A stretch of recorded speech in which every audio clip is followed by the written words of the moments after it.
pierde.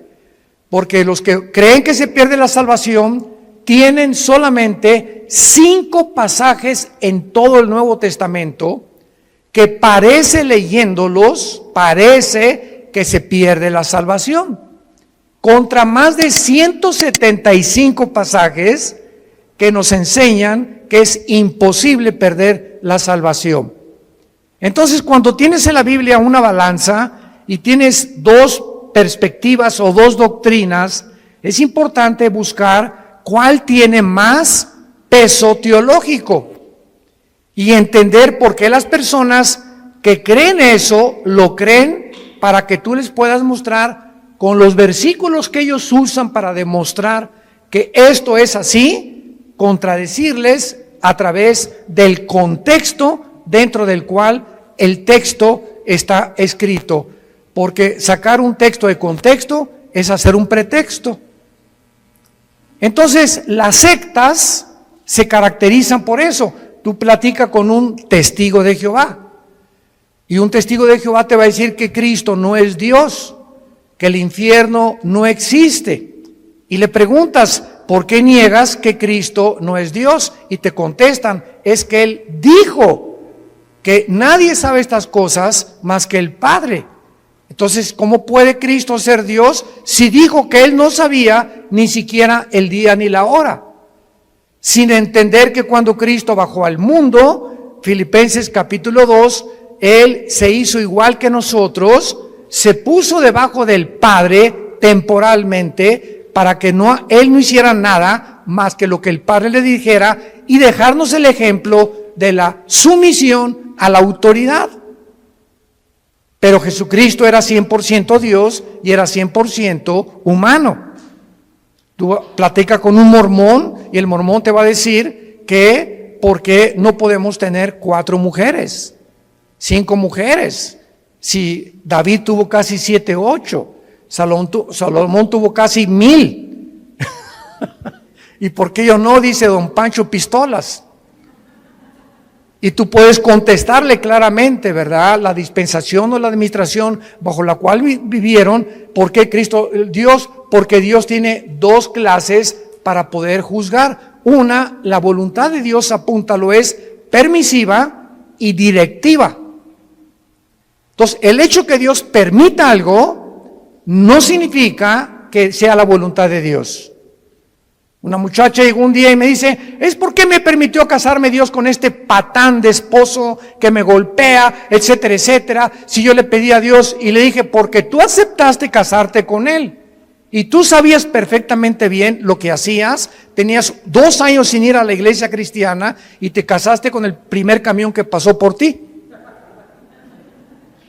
Entonces Dios lo permitió, pero no era la voluntad de Dios. Porque si tú hubieras permanecido en la voluntad de Dios, Dios te hubiera dado la persona que Él quiere desde antes que naciéramos, que nos acompañara en nuestra vida matrimonial. Entonces tenemos que comprender eso. El que Dios haya permitido que Abraham se aventara el clavado con con Agar, y que David tuviera esposas y que Salomón lo dejó como ejemplo para que Salomón escribiera el libro de Eclesiastés. Y ahí Salomón lo explica claramente. A la risa le digo, enloqueces al placer. ¿De qué sirve esto?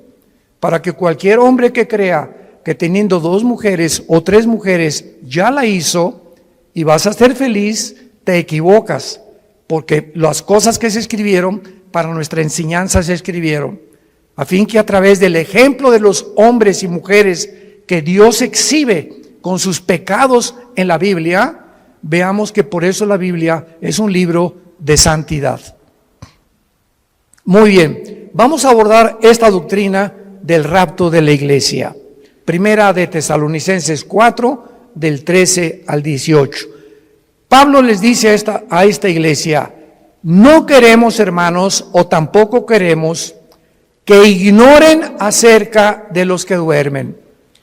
Dios no quiere que ningún cristiano ignore qué pasa después de morir. No quiere Dios que nosotros ignoremos qué hay después de la muerte. para que no nos comportemos como la gente que, como no sabe qué hay después de la muerte, como mi abuelita, se murió uno de sus hijos de mi abuela materna y se vistió de negro 8 meses sin salir de su casa para guardar luto. Háganme ustedes el favor. ¿Por qué lo hizo y por qué lo hacían nuestros abuelos o abuelas? Por la ignorancia de saber qué es la muerte y cómo debemos comportarnos delante de la muerte. Entonces así comienza Pablo escribiéndoles a estos hermanos. No quiero que ustedes ignoren acerca de los que duermen. La palabra dormir se usa para morir en el Nuevo Testamento y vamos a demostrar que una persona cristiana que se muera nunca pierde su conciencia de su existencia. Todas las personas que vamos a ver en la Biblia en esta tarde, vamos a demostrarles que cuando murieron estaban conscientes, pero su cuerpo es el que duerme en la tumba, es la resurrección de los muertos, pero el alma y el espíritu en el momento de la muerte nos vamos inmediatamente, salen del cuerpo, lo vamos a ver, a la presencia de Dios. Si tú mueres sin Cristo en esta noche, o mañana, o dentro de un mes, tu alma y tu cuerpo y tu espíritu se salen y descienden al centro de la tierra, al Sheol. O en el Nuevo Testamento, con la palabra Hades, que son diversos compartimentos, es como una prisión en el centro de la tierra, donde están esperando millones de espíritus, el juicio del gran trono blanco de Apocalipsis 20, del 11 al 15, que es el juicio de los incrédulos. Y cuando acabe el milenio, Dios los va a sacar del Sheol, van a estar enfrente de Él, parados, ya no hay oportunidad de hincarse, ya no hay oportunidad de pedir perdón, y Dios va a abrir los libros y les va a demostrar con los ángeles y con nosotros como jurado. 1 Corintios 6, del 3 al 4, somos el jurado en el juicio de Dios, porque Dios hizo un lugar que se llama el infierno. Y si no hubiera un infierno, el Dios de la Biblia sería un monstruo, porque si no hay un castigo para las gentes que no fueron castigadas en la vida, pues entonces se salieron con la suya. Porque nadie los castigó, se empanzonaron y crecieron y se rieron y se emborracharon y violaron niños y fueron pederastas y violaron mujeres y tuvieron 3 o 4 y abandonaron sus matrimonios y dieron mal ejemplo a sus hijos y robaron y se aprovecharon de su puesto como políticos, etcétera, etcétera, y de repente se mueren en un accidente o les da un ataque al corazón. ¿Y qué? Y vivieron como, hasta le da envidia a los cristianos cuando muchos incrédulos viven como viven. Pero la Biblia dice que hay un juicio, y de este juicio no se escapan nadie, porque Dios no puede ser burlado. No quiero que ignoren acerca de los que duermen, porque para que no nos entristezcamos como los otros, o sea, como los que no son cristianos, que no tienen esperanza. Entonces, cuando se muere un cristiano, hay lágrimas, y nunca te aguantes. Ahora está demostrado psicológica y neurológicamente que cuando una persona reprime sus emociones, algo sucede que comienzas a descomponerte emocional y mentalmente. Y puedes llegar a depresiones gravísimas. Entonces, Dios nos dio la capacidad de llorar. Y si alguien se murió, no te aguantes, llora. Y desahógate todo lo que puedas, no te aguantes cuando tienes ganas de llorar, llora. Pero al mismo tiempo que lloramos, hay una compensación de saber que mi primo, mi hermano, mi papá está en un lugar muchísimo mejor que si se hubiera quedado en Querétaro. Está feliz con el pandero si fue cristiano, etcétera, etcétera. Y hay una tristeza porque es un ser que ya no nos vamos a volver a ver. Como dijo el hermano Luis Palau, hace unos meses que acaba de morir de cáncer, grabó un video que me atravesó el corazón. Y Luis Palau dijo antes de morir, semanas antes de cáncer, yo quisiera que toda mi familia se fueran en el mismo avión conmigo. Así lo dijo, en el mismo avión. Pero yo me voy adelantando y me van a alcanzar después en otro avión ellos. Pero estoy contento porque voy y sé a dónde voy. Porque sé que me está esperando Jesucristo. Y el momento que cierre mis ojos y que mi alma salga, me olvido de todo y descanso verdaderamente por toda la eternidad. Entonces, este pensamiento lo trajo Jesucristo, porque tenemos esperanza. Entonces, Dios no quiere que vivas como los que no tienen esperanza, que le lloran a sus muertos 6 meses, 1 año, 2 años de luto. Esto es absurdo y ridículo para un cristiano. Versículo 14, porque si creemos, vean el sí condicional. Si realmente tú crees que Jesús murió y resucitó, así también, vean con mucha atención esto, así también traerá Dios con Jesús a quienes. Cuando Jesús venga en el arrebatamiento, si tú mueres hoy en la noche o yo muero hoy en la noche como cristianos y no ha venido el arrebatamiento, que vamos a hablar más adelante, nos vamos al cielo y cuando venga Jesús, que no va a poner sus pies en la tierra en el rapto, va a ser en el cielo y vamos a venir con Él los que hemos muerto en Cristo, de Pentecostés a nuestros días. Porque los santos del Antiguo Testamento resucitan después de la tribulación. Entonces hay varias resurrecciones, como dice 1 Corintios 15, 22 al 28, que lo vamos a ver más tarde. Entonces, cuando venga Cristo, traerá con Jesús a los que durmieron con Él. Esto implica que los muertos ya están con Jesús, no están en el cementerio. Ya están con Jesús los muertos, no están en el cementerio. Como el cuento de el Día de Muertos en México, ¿no? Que estaba la India María en el cementerio con una olla de mole. Y llegó la señora Pompidou con un ramo de flores. Y entró la señora Pompidou al cementerio con su ramo de flores así. India bruta, le dice, ¿cuándo crees que tu muertito se va a comer el mole? Y le contestó la India María, cuando venga el suyo por las flores. O sea, tanto los ignorantes como los de la clase alta cometen el mismo error que se llama paganismo. Cuando nosotros enterramos a alguien, un cristiano no regresa nunca al cementerio, porque no hay nada más que huesos y lagartijas. Y pararte enfrente de una tumba o de un monumento de una tumba, ¿verdad?, es por ignorancia, porque de alguna manera queremos seguir teniendo contacto con eso y, ay, mi chole, ¿verdad? Y perdóname que te haya hecho lo que te haya hecho, ¿verdad? Y perdóname, mi chole. Y comenzamos a hablar con el muertito, con la muertita, y él no está ahí. Ni se va a comer el mole, ni va a salir por las flores. Entonces, todas esas costumbres han sido arrastradas por ignorar qué hay después de la muerte.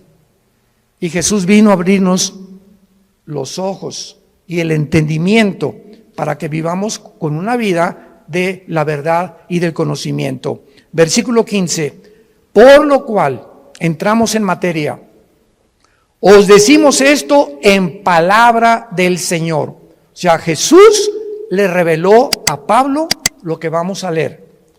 Que nosotros que vivimos, que habremos quedado hasta la venida del Señor, no precederemos a los que durmieron, porque el Señor mismo, con voz de mando, con voz de arcángel y con trompeta de Dios, descenderá del cielo, y los muertos en Cristo resucitarán primero.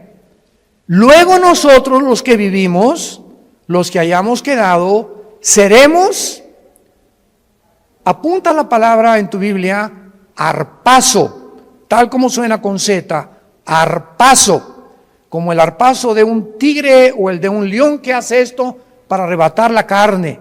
Y esta palabra se tradujo arrebatados y significa ser sacado o quitado de en medio súbitamente.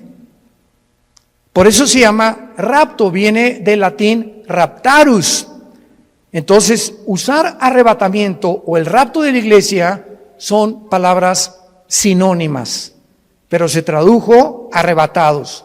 Y es la palabra arpazo, que se traduce ser quitado, es cuando alguien rapta a alguien, viene y lo quitan y lo suben a un coche, ¿verdad? Súbitamente de repente y te inmovilizan y te desaparecen. Por eso se llama que seremos raptados. De repente, millones de personas en el mundo van a encontrar la ropa tirada en el suelo. Todos los bebés van a desaparecer del planeta Tierra y los niños menores de edad, hijos de los cristianos. Aviones van a chocar porque los pilotos chocaron, porque desaparecieron los pilotos. Los congestionamientos de tráfico en las carreteras van a ser espantosos por tantos choferes que desaparecieron de sus trailers, de sus carros y tuvieron que chocar. Va a haber un congestionamiento impresionante en los medios de comunicación, tratando todos de poder investigar qué sucedió. ¿Qué pasó? ¿Quién se llevó a millones de personas del planeta Tierra? ¿Qué creen ustedes que el mundo va a contestar? Se los llevaron los ovnis. Y no es coincidencia que desde 1948, cuando Israel regresa a su tierra, desde el 48 hasta nuestra época, y más en los últimos meses, se ha promulgado y ha aumentado la comunicación y la investigación sobre el fenómeno de los ovnis. Las Naciones Unidas ya tienen un departamento dirigido por una hindú, una mujer de la India, encargada de investigar el fenómeno ovni. Al expresidente Trump le dijeron los senadores que por favor explicara el problema de Roswell, que en Nuevo México parece que cayó un ovni en Estados Unidos y que había un habitante dentro de él que lo sacó la CIA y el Pentágono en Estados Unidos y descubrieron que pues era completamente falso. Entonces, ¿por qué están apareciendo tantos platillos voladores en el cielo? Yo quiero darles ahorita la respuesta. Una vez me preguntaron, ¿por qué ustedes los cristianos no creen en los ovnis? Y yo les contesté, ¿quién dice que no creemos? Claro que hay muchos videos falsificados y relatos de personas que fueron raptadas por ovnis o que también hicieron experimentos genéticos con ellos, pero hay hechos que son reales. Y yo estuve traduciendo, ¿te acuerdas, Alan, de Jim Arwin? Jim Arwin fue el piloto de la nave Apolo 15, que fue el primer vehículo que caminó en la luna. Y Jim Arwin vino a México y me llamaron a mí, ya hablaba yo inglés en aquel tiempo, para que fuera su traductor. Fuimos como 6 o 7 universidades, ¿te acuerdas? Y Jim Arwin estuvo platicándonos con nosotros que él vio, porque allá cuando regresaba de la luna, él se convirtió a Cristo. Y en la escuela donde iba Alan tenía a un hijo que ellos adoptaron, ¿te acuerdas? Era un taiwanés o de Filipinas, que era la misma escuela donde iba Alan y nuestra hija Kim, que ya murió de cáncer. Pero Jim Arwin me dijo, mira Armando, yo vi una cosa que pasó enfrente de la nave cuando íbamos entrando ya a la atmósfera, que era una velocidad Mach 3, o sea, imposible que ninguna nación haya fabricado tal artefacto que pueda trascender la velocidad del sonido. Y le dije, ¿qué? Dice, nada más vi algo como plateado que pasó enfrente de mí. Entonces, hay astronautas y hay pilotos de integridad que dicen que se han enfrentado con este fenómeno de los ovnis.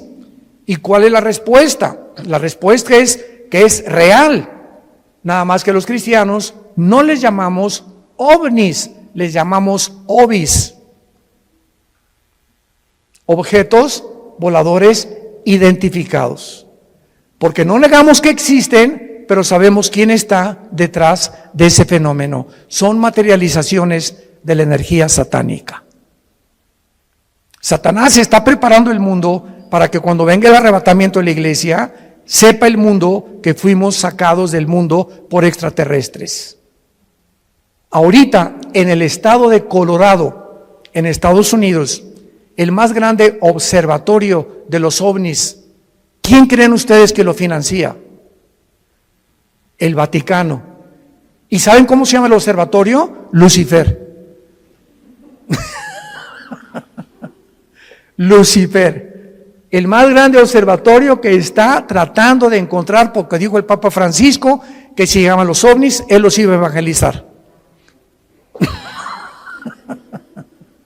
Bueno, no nos vamos a perder con eso, ¿verdad? Pero vamos a explicar esto claramente. Dice el versículo 5 que cuando Jesucristo venga en el rapto, va a haber una generación de cristianos vivos. Dios quiera que seamos nosotros. Muy bien. Y dice el versículo 16 que cuando Él venga, viene con voz de mando que solamente lo vamos a oír nosotros. Viene con el arcángel Miguel, que es el comandante en jefe de la nación de Israel. Y también dice la Biblia que vendrá con una trompeta. Y esta trompeta no es la última trompeta del capítulo 14 de Apocalipsis, porque las trompetas del Apocalipsis son de juicio. Y la trompeta que se va a usar aquí es para llamarnos a nosotros. Vamos a oír como un shofar.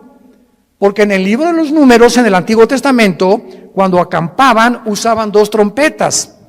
Entonces en el desierto eran 2 millones de personas. ¿Y cómo podía Moisés decirles, mándeles un Twitter a los que se encuentran como a 1 kilómetro acampados, porque necesito tener una reunión mañana en Zoom con ellos?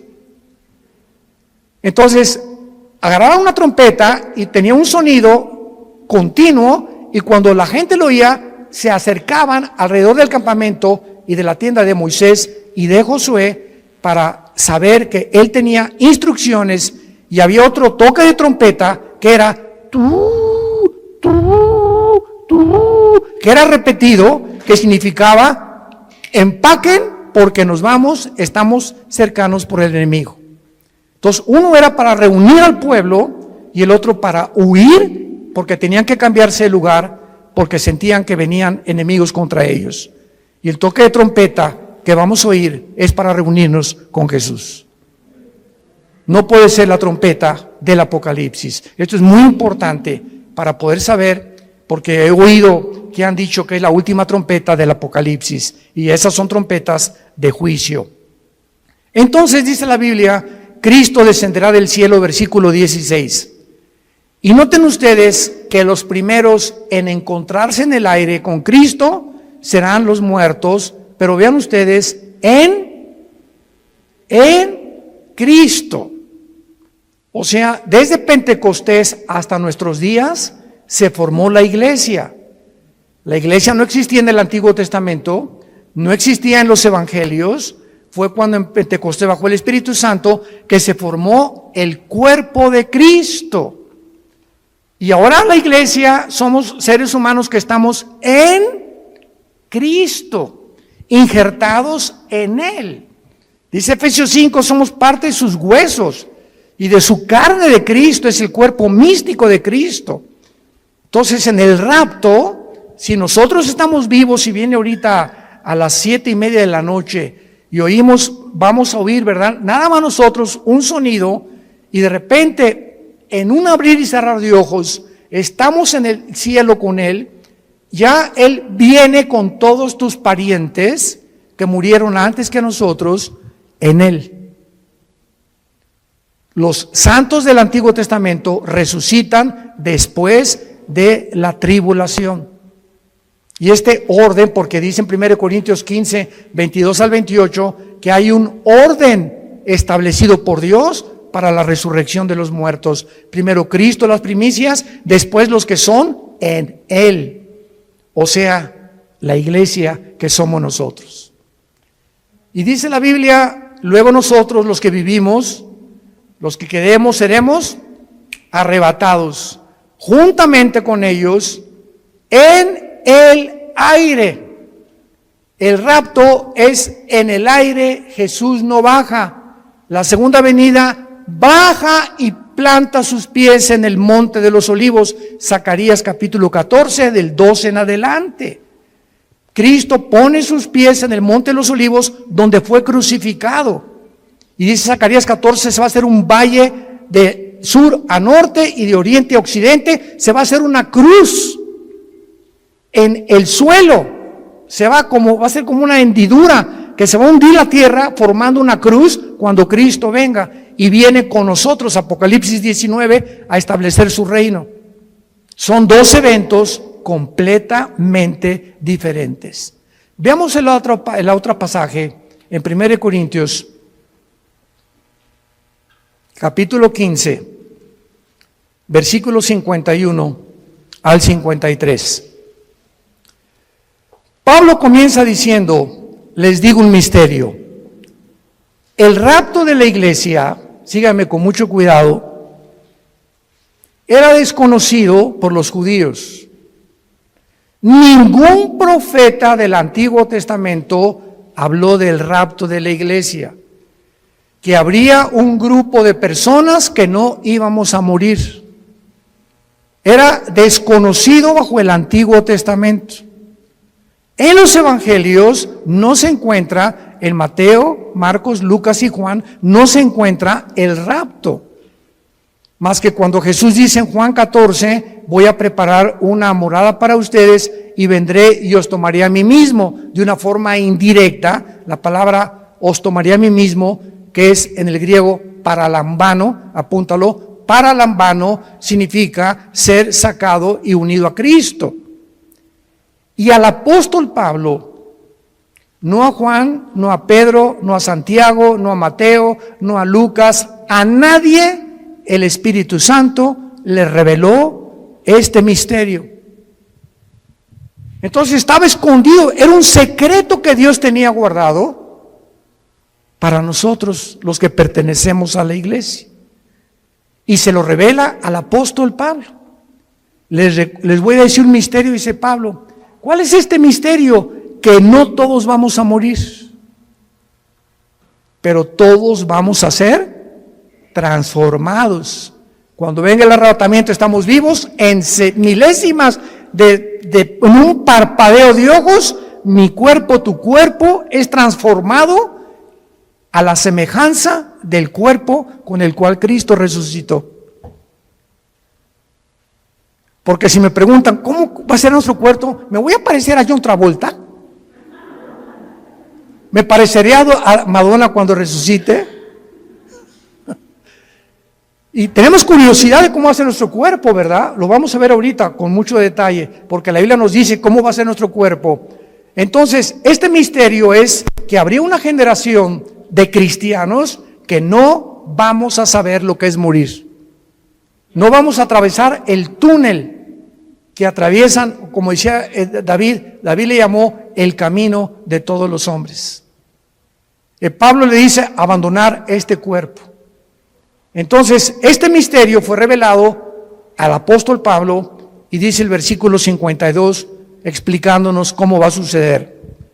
En un momento, en un abrir y cerrar de ojos, a la final trompeta, porque se tocará la trompeta y los muertos serán resucitados incorruptible y nosotros transformados. Porque es necesario que esto corruptible se vista de incorrupción y esto mortal se vista de inmortalidad. Muy bien, ahora vamos a demostrar a continuación claramente en la Biblia que lo que enseñan los testigos de Jehová y los mormones es una grande equivocación, que los muertos están dormidos y que no hay conciencia después de la muerte hasta la resurrección.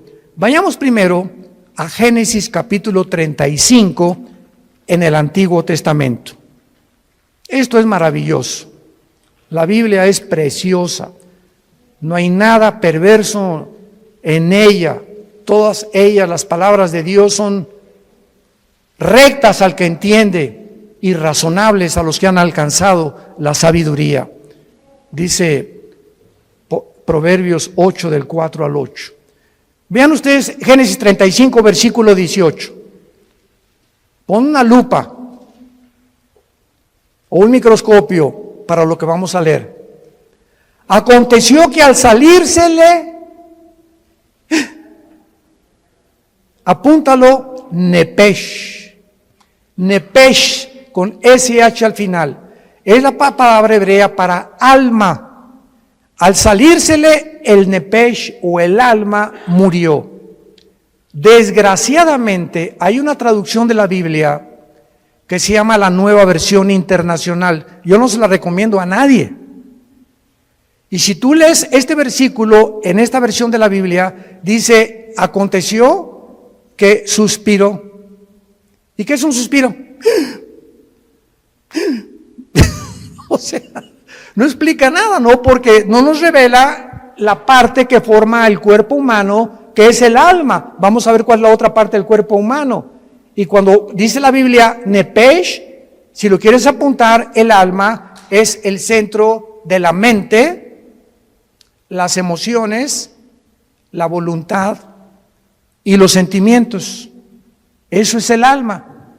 Y que en otras partes del Antiguo Testamento se traduce como el corazón. Del corazón salen las malas palabras, del corazón sale esto, del corazón aquello, perverso y engañoso el corazón, Jeremías 17:9, y cuando dice perverso y engañoso el corazón, perverso y engañoso son nuestros sentimientos. Perversos y engañosos son nuestras emociones. Perverso y engañoso es nuestra voluntad y nuestro intelecto. Nacimos torcidos. Qué peligroso es que confiemos en nuestros sentimientos y en nuestras emociones cuando no están bajo el control del Espíritu Santo. Ay, hermano, me voy a casar. Sí, qué bueno que te vas a casar, Conchita. Es que está re guapo, se parece a Rambo. ¿Y te vas a casar por el físico? No, voy a casar porque que te linda y está muy bonita. ¿Y te vas a casar por el físico o realmente ya tienes un tiempo conociendo el corazón de esa persona, su carácter, cómo reacciona a diferentes cosas, caminan con Cristo? Porque el matrimonio es para dos discípulos. El matrimonio es para dos discípulos de Jesús. Porque si te casas y eres cristiano con una que no es cristiana o con uno que no es cristiano, ¿qué va a pasar? Es como atar en el arado, en el campo, a un buey con un burro. Entonces el buey jala para acá y el burro jala para allá. Para arar el arado se necesitan dos bueyes. No estoy diciendo que seas buey. Y son palabras bíblicas, ¿eh? Entonces, por eso están unidos para arar con un yugo los dos, y el yugo del matrimonio es Cristo. Entonces, si los dos no están y Cristo no está en medio, cordón de tres dobleces es difícil de romperse, dice Eclesiastés capítulo 4. Por eso es tan importante entender que el matrimonio es para discípulos. Aconteció que al salírsele el alma, murió. Al morir, ¿qué se sale de nosotros? Se sale el alma. Ahora el versículo 29 del mismo capítulo. Y exhaló Isaac el Roach. Así como suena, se pronuncia la CH en hebreo como J, Roach. Se le salió y se traduce espíritu. Y el espíritu es la parte inmaterial a través de la cual conocemos, adoramos y servimos a Dios. Adoramos en espíritu, servimos en espíritu y seguimos en espíritu al Creador. Y hasta que el espíritu entra a nuestra vida y renace y resucita el espíritu muerto con el cual nacemos, no podemos servir a Dios. Y hay cristianos que sirven a Dios sin el espíritu. ¿Sabían eso? Sirven a Dios en la carne. Predican, enseñan, hacen, pero la motivación por lo cual hacen todo lo que hacen no es para Él. Es o para ser vistos, o para ser recompensados, o por muchas otras intenciones. Y lo encuentran en Apocalipsis 2, del 1 al 4, con la iglesia de Éfeso. ¿Se acuerdan de esta iglesia? Que le dice Cristo: yo conozco tus obras, has tenido paciencia, has probado los que son apóstoles y son mentirosos, has tenido esto y el otro, y en ese momento, Señor, gracias. Hasta que me reconoces, Señor. Con cualquiera de estas cosas que Cristo está alabando, se sentiría uno orgulloso, ¿verdad? Pero dice Cristo, pero, hay un pero. Pero, ¿cuál es, Señor, el pero? Que tengo contra ti que has perdido tu primer amor. O sea, todas estas cosas que Cristo alabó son buenas, pero lo estaban haciendo sin amor a Él. La carne es bien consagrada. Se llama la religiosidad. Y son de esos hermanos que, ¿y por qué el hermano se tatuó? ¿Y por qué trae el pelo largo? ¿Y por qué trae ese vestido tan caro, la hermana? ¿Y por qué la otra parece china poblana? ¿Y por qué esto y por qué el otro? ¿Y por qué se ponen aretes? ¿Y por qué celebran la Navidad? Dios mío, santo, no sé a qué virgen invocar. Que no hay ninguna, ¿verdad? Pero Jesús, María y José y el burrito que los acompaña. Es increíble que estén continuamente tratando de ver que el cristianismo es a través de cómo te vistes, de si estás tatuado. Una vez me dijo un señor, ¿ya viste ese hermano que está tatuado? Y le dije, es peor la panza de Santa Claus que tienes tú. Se pintó algo en el cuerpo, ¿y quién está haciendo más daño a su cuerpo? ¿Él o tú? Y peor si tomas Coca-Cola. Entonces, cuando apuntamos a alguien, 3 dedos nos apuntan a nosotros, nos damos cuenta. Tengamos cuidado a quién juzgamos y a quién le señalamos el dedo, porque estamos buscando siempre que creemos que somos mejores que otros por la forma como nos comportamos, y a Dios se le adora en espíritu y en verdad. Es que en la Navidad es paganismo y ¿sabe? Cállese. Mi esposa le pone el árbol de Navidad más lindo que hay con esferas y estamos en Navidad. Jingle bells, noche de paz, contentos, alegres. Pero hoy, hermanos, no pusieron árbol, no pusieron nada y con sujeta.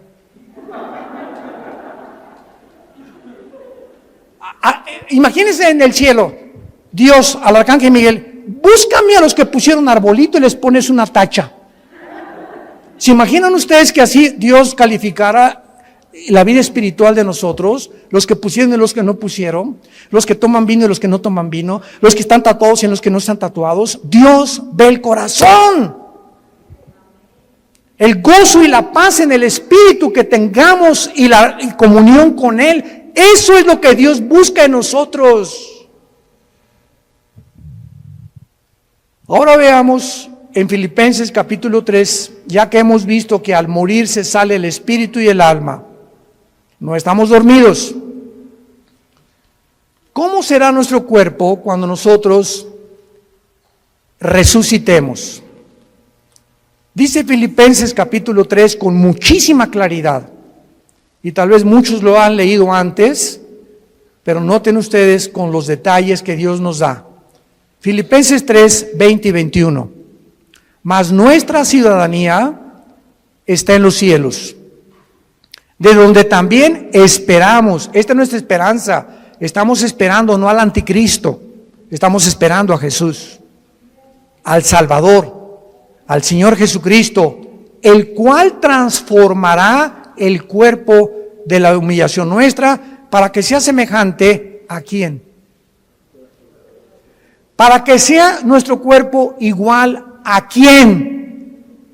Al cuerpo con que Cristo resucitó. Muy bien, ya tenemos una pieza clave para saber que cuando resucitemos, nuestro cuerpo tendrá las características que tenía Cristo cuando Él resucitó. Muy bien, ¿cuáles características tenía Cristo cuando Él resucitó? Número 1, cuando Jesús estaba abriendo sus brazos en la cruz, los romanos tenían la orden, y era de pena de muerte, de asegurarse que el crucificado, antes de que lo bajaran, estuviera muerto. Y como muchas veces se desmayaban por el dolor, lo podían bajar creyendo que estaba muerto. No hay las pruebas clínicas que hay en el siglo XXI para mostrar que una persona está muerta. Entonces lo que hacían los romanos era romperles los meniscos con un mazo grandísimo en las rodillas, los meniscos de las rodillas. Entonces el crucificado tendría que caer y asfixiarse, y si no estaba muerto, moría por asfixia. Y entonces así se aseguraban de que la persona estaba muerta. Pero estaba escrito en Deuteronomio que a Jesús no lo romperían los huesos. Y cuando se acercó un soldado a Cristo para romperle los huesos, un centurión romano le haber dicho al soldado: detente, yo voy a hacerlo de otra manera. Agarró una lanza y lo atravesó de la izquierda a la derecha, todo el diafragma y el corazón de lado a lado, para asegurarse que estaba muerto. Y el apóstol Juan en el Evangelio escribe esto: vi salir, porque él estaba en la cruz con María su madre y con María Magdalena, son los únicos que estaban en la cruz, y otra mujer. Vi salir una gota de agua mezclada con sangre. Esto lo escribió Juan hace 2000 años. Y la cardiología moderna, un cardiólogo te da testimonio y te da evidencia que cuando se mezcla el agua con la sangre, implica la rotura del pericardio. ¿Qué es el pericardio? Es una capa que envuelve el corazón. Y cuando se rompe, produce un derramamiento de agua mezclada con sangre. Lo que implica que cuando Jesús fue atravesado con la lanza, ya estaba muerto. Y ahora quiero hacerles una pregunta a todos ustedes, que me encanta hacérselas, sobre todo a los teólogos, aquí a los calvinistas y a los arminianos, y yo que aquí, que se me diga, a ver. ¿De qué murió Cristo?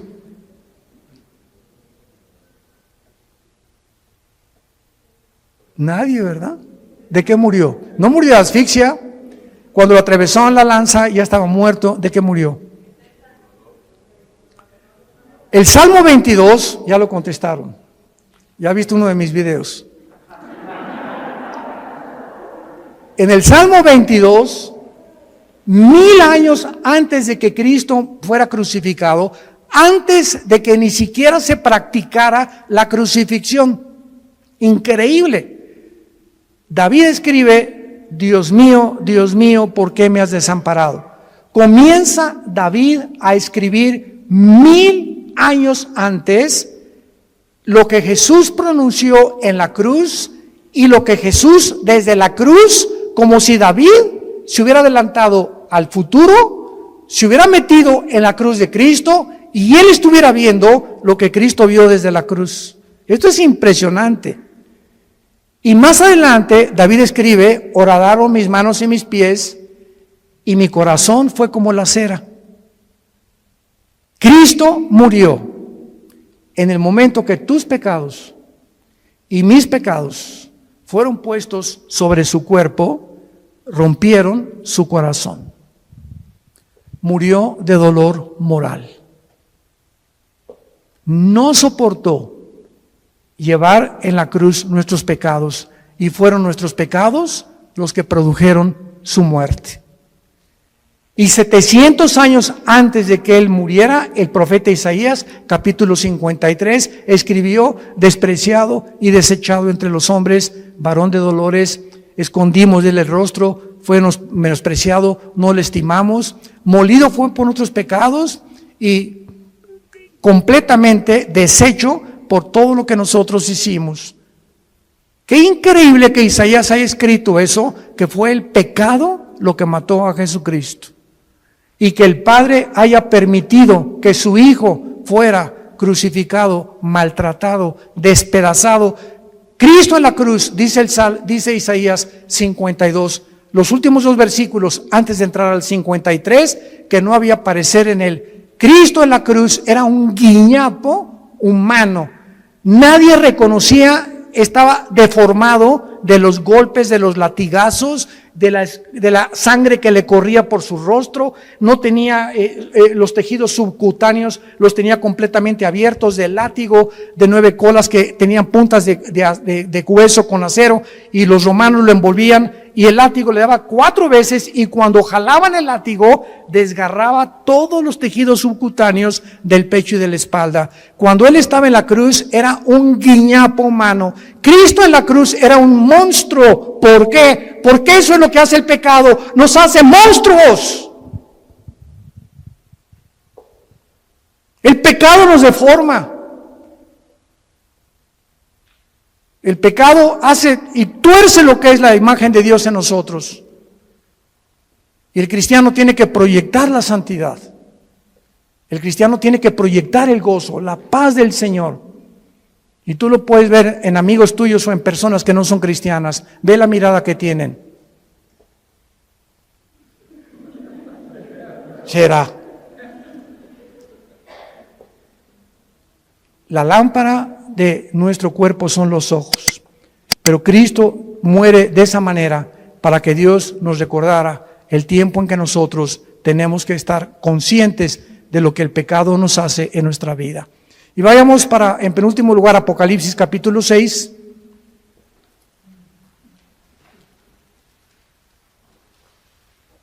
Molido por nuestros pecados. Qué tremendo.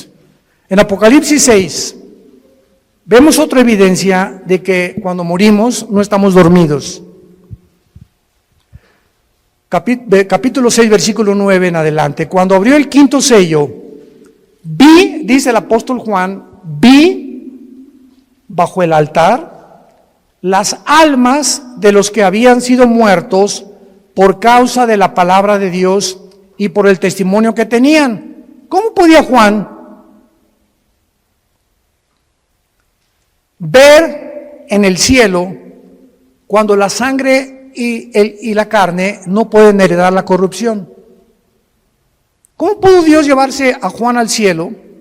¿Cómo pudo en 2 Corintios 12 llevarse Dios a Pablo al cielo cuando nuestro cuerpo nos impide estar en otra dimensión donde todo es santidad y perfección? Lo corrompible no puede heredar la incorrupción, ya lo vimos.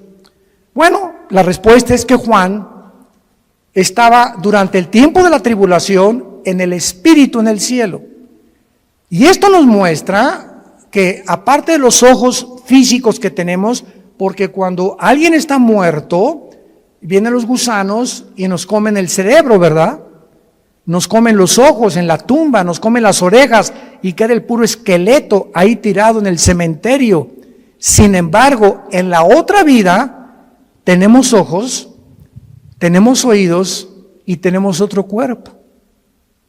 Y los ojos que vamos a tener en la otra vida, ya los tenemos en esta vida y se llaman los ojos espirituales, que estamos entrenando para ver la Biblia.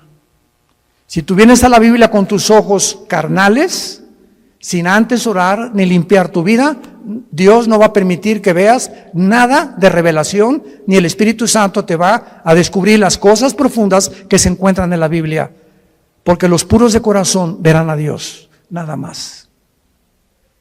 No podemos acercarnos a Dios con un corazón sucio y con una mente inmunda. Entonces, qué increíble, ¿verdad? Que la Biblia pueda mencionar que podamos mantener la existencia y la conciencia de la existencia.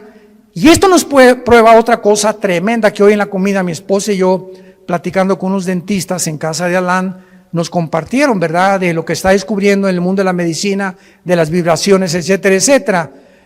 Tú sabes que nosotros cuando soñamos, ¿no es la mente la que produce los sueños? Tú sabes que los pensamientos no se forman en el cerebro, Los pensamientos y los sueños están en el área de la dimensión espiritual. Y una cosa es el cerebro y otra cosa son los pensamientos. Porque cuando tú mueras, tu cerebro se queda con los gusanos, alimento de los gusanos, y en la otra vida vas a recordar quién eres. Pero ¿cómo si tu cerebro ya no lo tienes? Ese lo comieron los gusanos. Esto nos demuestra claramente que la conciencia no está en el cerebro, los pensamientos no están en el cerebro. El cerebro no es un órgano como el hígado que produce la bilis y los intestinos, los jugos gástricos, etcétera, etcétera. Pero el cerebro es solamente un órgano, pero no forma parte de la vida espiritual. Y cuando la Biblia dice, renovaos en vuestra mente, no dice en el griego en el cerebro, dice en vuestra mente, y la mente es el alma. ¿Están aprendiendo algo? Juan está en el cielo y ve las almas de los muertos. No estaban dormidos. Y Juan, versículo 10, los oye que los muertos tenían cuerdas vocales en la otra vida. Las que tenemos aquí, los gusanos se las comieron. Y en la otra vida Juan oye que clamaban a gran voz, oyó que estaban junto a Dios y le estaban preguntando a Dios, ¿hasta cuándo, Señor, santo y verdadero, no juzgas y vengas nuestra sangre en los que moran en la tierra? ¿Qué fue lo que Juan oyó que estaban diciendo estos muertos en el cielo? Que estaban muertos en su cuerpo, pero conscientes de existencia en la otra vida, espiritualmente hablando. ¿Estaban pidiendo venganza? ¿Estaban pidiendo justicia? Ahora, fíjense qué importante es esto. En el cielo, los que están ahorita en el cielo, están conscientes de muchas cosas que pasan en la tierra, como nos los demuestra este versículo, porque más adelante se les dice que se esperen hasta que mueran los demás que el anticristo va a matar. Y estos muertos que están en el cielo están conscientes que la justicia no se ha hecho y están gritando a Dios, ¿hasta cuándo? Y es el grito de nosotros en el siglo XXI. Señor, ¿cuándo vas a acabar con tanta violencia, con tantos pederastas, con tantos políticos corruptos, con tanto robo, con tanto asalto, con tanta violación, con tantos violadores de niños? Señor, ¿cuándo va a acabar todo esto, con tanta enfermedad, con tanto cáncer, con tantos virus? Estamos aquí en la tierra gritándole a Dios, ¿hasta cuándo? Y Dios quiere que nosotros oremos y le digamos a Dios esta oración. Por eso Dios nos las dejó, porque cuando oye Dios el clamor de nosotros, escúchenme esto con mucho cuidado, cuando Dios oye el clamor de nosotros, Dios puede adelantar la venida de Jesús. Y para terminar, lo voy a demostrar en Apocalipsis 8. Cuando abrió el séptimo sello, se hizo silencio en el cielo como por media hora. Esto es impresionante. Y vi a los 7 ángeles que estaban en pie ante Dios y se les dieron 7 trompetas. Otro ángel vino y se paró ante el altar. Allá en el cielo hay un templo con altar, con lugar santo, con lugar santísimo y con atrio. Cuando Dios hizo el tabernáculo, lo hizo conforme a los planos que Dios le dio de algo que ya existía y que todavía está en el cielo. Y en todo Apocalipsis encontramos, vi el altar, se abrió el cielo y vi salir del altar de Dios los ángeles. Hay un templo en el cielo, literal, y bajará con la nueva Jerusalén. Capítulo 21 y 22, muy bien. Vi entonces otro ángel, se paró frente al altar, ¿con qué? ¿Se acuerdan ustedes lo que representa el incienso? ¿Qué representa? Las oraciones, ¿verdad? Vi al ángel con un incensario de oro y se le dio mucho incienso, o sea, le dieron muchas oraciones más, porque cada vez que oramos sube al cielo cuando tú te hincas o sentado o nos reunimos 4 o 5 a orar o 10, no nos imaginamos el poder que se une espiritualmente y sube al cielo con mucho más fuerza cuando 2 o 3 se ponen de acuerdo en lo que están pidiendo. ¿Se acuerdan de Jesús? Cuando 2